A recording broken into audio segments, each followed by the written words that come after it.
But see, his face is black and full of blood. His eyeballs farther out than when he lived, staring full ghastly like a strangled man.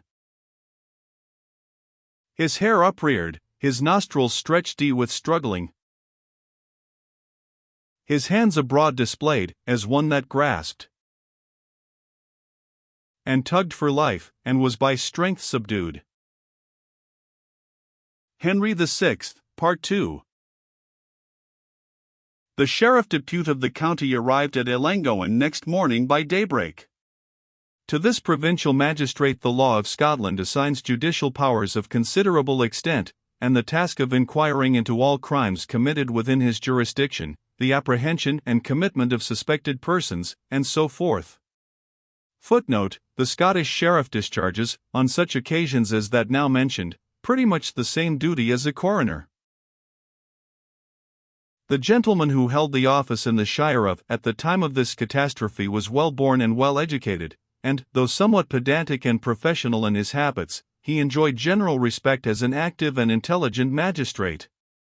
His first employment was to examine all witnesses whose evidence could throw light upon this mysterious event, and make up the written report, procès-verbal, or precognition, as it is technically called, which the practice of Scotland has substituted for a coroner's inquest. Under the sheriff's minute and skillful inquiry, many circumstances appeared which seemed incompatible with the original opinion that Kennedy had accidentally fallen from the cliffs. We shall briefly detail some of these. The body had been deposited in a neighboring fisher hut, but without altering the condition in which it was found.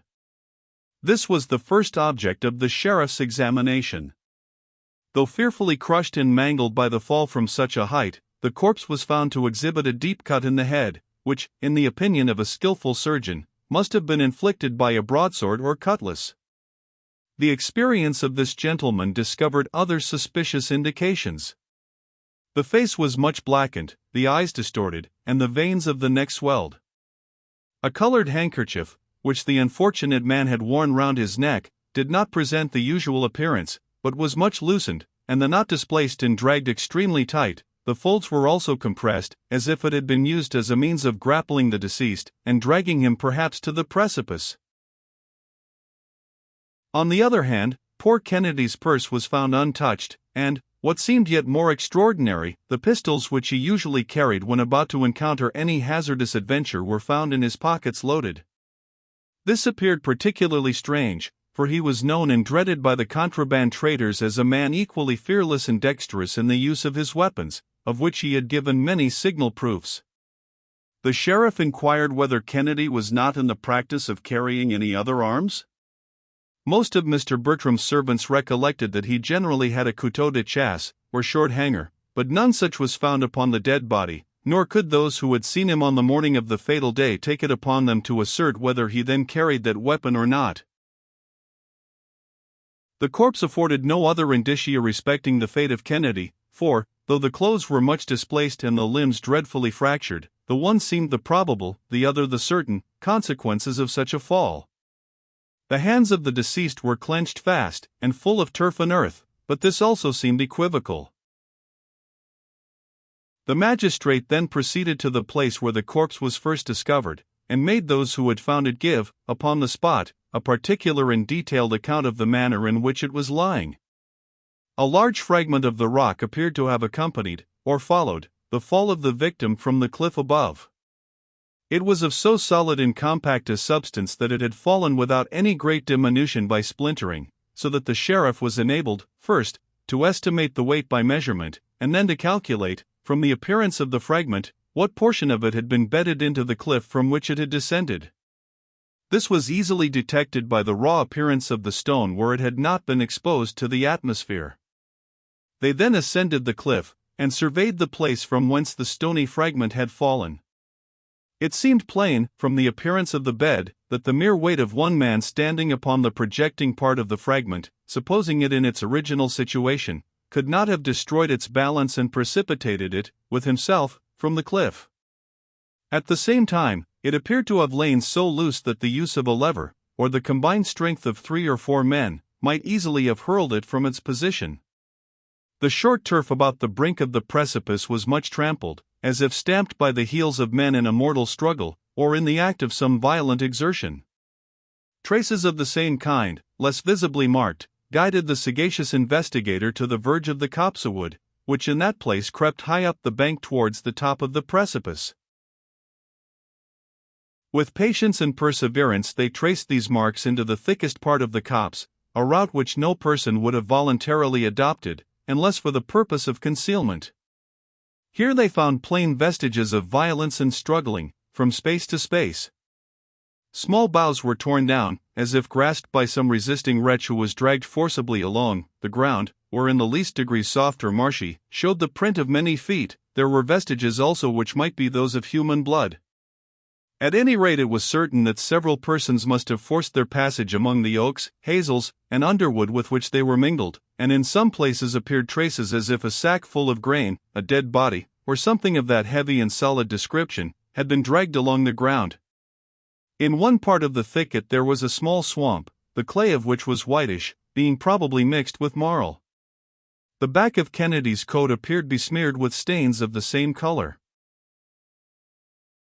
At length, about a quarter of a mile from the brink of the fatal precipice, the traces conducted them to a small open space of ground, very much trampled, and plainly stained with blood, although withered leaves had been strewed upon the spot, and other means hastily taken to efface the marks, which seemed obviously to have been derived from a desperate affray. On one side of this patch of open ground was found the sufferer's naked hanger, which seemed to have been thrown into the thicket, on the other, the belt and sheath, which appeared to have been hidden with more leisurely care and precaution. The magistrate caused the footprints which marked this spot to be carefully measured and examined. Some corresponded to the foot of the unhappy victim, some were larger, some less, indicating that at least 4 or 5 men had been busy around him. Above all, here, and here only, were observed the vestiges of a child's foot, and as it could be seen nowhere else, and the hard horse track which traversed the wood of Warwick was contiguous to the spot, it was natural to think that the boy might have escaped in that direction during the confusion.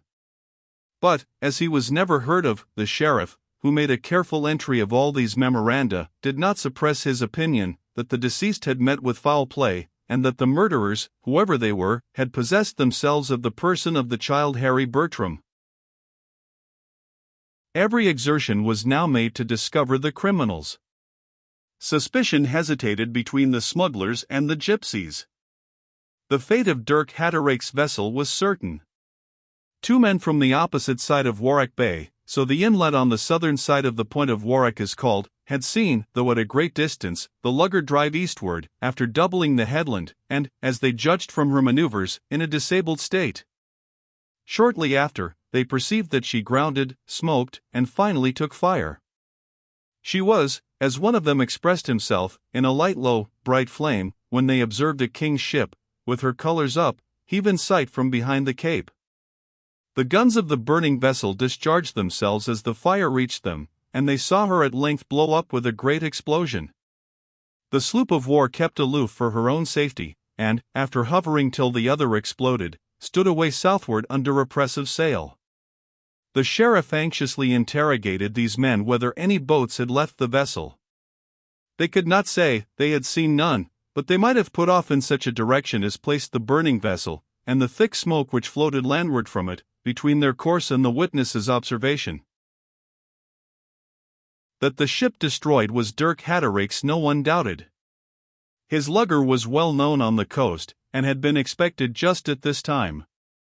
A letter from the commander of the king's sloop, to whom the sheriff made application, put the matter beyond doubt. He sent also an extract from his logbook of the transactions of the day, which intimated their being on the outlook for his smuggling lugger, Dirk Hatteraick master, upon the information and requisition of Francis Kennedy, of His Majesty's Excise Service, and that Kennedy was to be upon the outlook on the shore, in case Hatteraick, who was known to be a desperate fellow, and had been repeatedly outlawed, should attempt to run his sloop aground. About 9 o'clock a.m. they discovered a sail which answered the description of Hatteraick's vessel, chased her, and, after repeated signals to her to show colors and bring to, fired upon her. The chase then showed Hamburg colors and returned the fire, and a running fight was maintained for 3 hours, when, just as the lugger was doubling the Point of Warwick, they observed that the mainyard was shot in the slings, and that the vessel was disabled. It was not in the power of the man-of-war's men for some time to profit by this circumstance, owing to their having kept too much in shore for doubling the headland. After 2 tacks, they accomplished this, and observed the chase on fire and apparently deserted. The fire having reached some casks of spirits, which were placed on the deck, with other combustibles, probably on purpose, burnt with such fury that no boats durst approach the vessel, especially as her shotguns were discharging one after another by the heat. The captain had no doubt whatever that the crew had set the vessel on fire and escaped in their boats. After watching the conflagration till the ship blew up, His Majesty's sloop, the Shark, stood towards the Isle of Man, with the purpose of intercepting the retreat of the smugglers, who, though they might conceal themselves in the woods for a day or 2, would probably take the first opportunity of endeavoring to make for this asylum. But they never saw more of them than is above narrated. Such was the account given by William Pritchard, master and commander of His Majesty's sloop of war, Shark, who concluded by regretting deeply that he had not had the happiness to fall in with the scoundrels who had had the impudence to fire on His Majesty's flag, and with an assurance that, should he meet Mr. Dirk Hatteraick in any future cruise, he would not fail to bring him into port under his stern, to answer whatever might be alleged against him.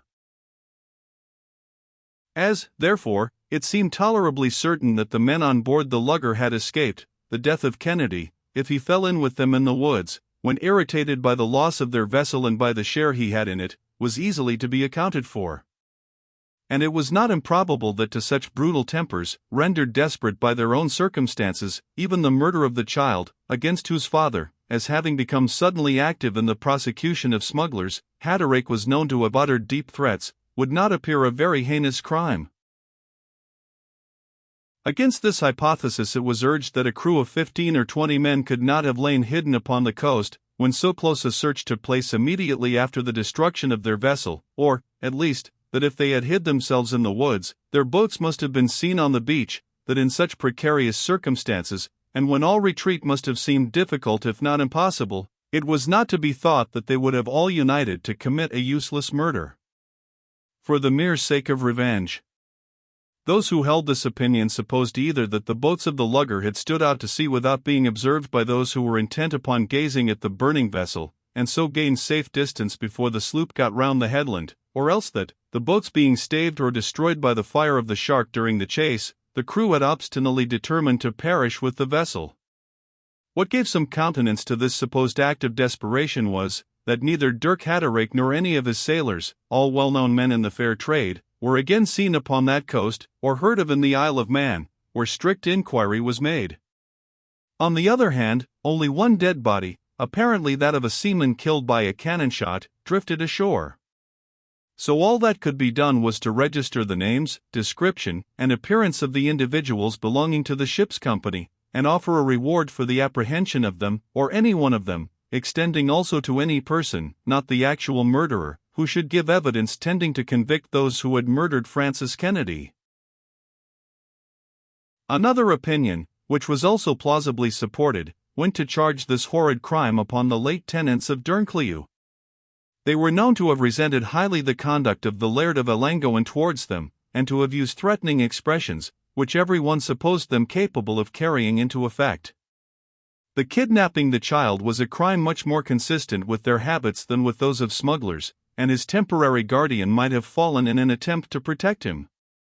Besides, it was remembered that Kennedy had been an active agent, 2 or 3 days before, in the forcible expulsion of these people from Derncleugh, and that harsh and menacing language had been exchanged between him and some of the Egyptian patriarchs on that memorable occasion.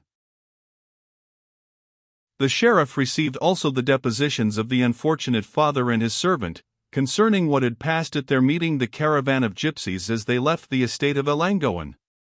The speech of Meg Merrily seemed particularly suspicious. There was, as the magistrate observed in his law language, damnum a damage, or evil turn, threatened, and malum secutum, an evil of the very kind predicted shortly afterwards following. A young woman, who had been gathering nuts in Warwickwood upon the fatal day, was also strongly of opinion, though she declined to make positive oath, that she had seen Meg Merrily's, at least a woman of her remarkable size and appearance, start suddenly out of a thicket, she said she had called to her by name, but, as the figure turned from her and made no answer, she was uncertain if it were the gypsy or her wraith, and was afraid to go nearer to one who was always reckoned, in the vulgar phrase, no canny. This vague story received some corroboration from the circumstance of a fire being that evening found in the gypsy's deserted cottage. To this fact Ellangowan and his gardener bore evidence. Yet it seemed extravagant to suppose that, had this woman been accessory to such a dreadful crime, she would have returned, that very evening on which it was committed, to the place of all others where she was most likely to be sought after.